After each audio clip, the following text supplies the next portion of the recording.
super quick video for you guys today. We're going to be installing this Molle Rack. This is going to go into the driver's side over here, the rear window on the driver's side. And I'm going to show you guys how to do it, even though I have no idea how to do it. But it is pretty straightforward. All you need is a drill. You could use a screwdriver, or you could get one of these little...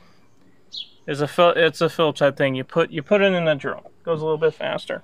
The kit does come with all of the hardware, little Phillips head screws, and marking implement, little Sharpie. That's all you need for this, and yeah. Okay, let's get into this install. First thing you want to do is mock up the rack in the window. You want to get the alignment just right. You want to make sure that bottom right tab, the one that's like closest to the front that I'm marking now, you want it to be back far enough so it's not going to interfere with the cover if you have one, that little notch there.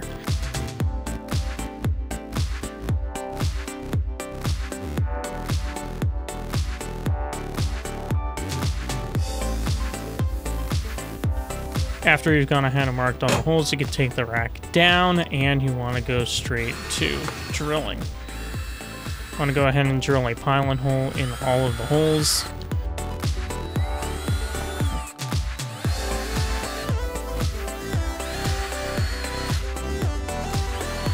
After you've gone ahead and drilled all your pilot holes, you want to go ahead and start putting the screws in. I did the top and bottom screws towards the front and then the one in the back. I did tighten them in with the drill almost all the way, but not completely because I wanted the rack to be able to move around as I put the other screws in. Once I put the other screws in, I went back through all the way around and tightened up all of the screws.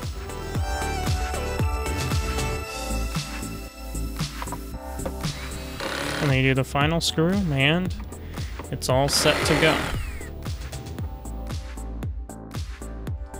Well, that is it for this week's video, guys. I hope you all enjoyed. Pretty simple install. Just some screws, drill some holes, and you're good to go.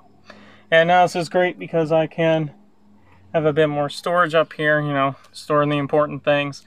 Eventually I will probably get one for the passenger side, but I'll wait a little bit before I need something like that.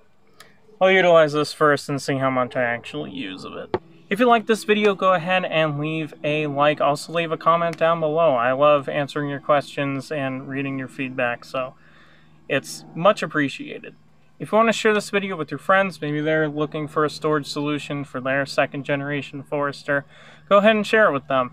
And if you want to see more of my videos, because there are always more to come, go ahead and subscribe. This has been Kyle, and I will see all of you in the next video.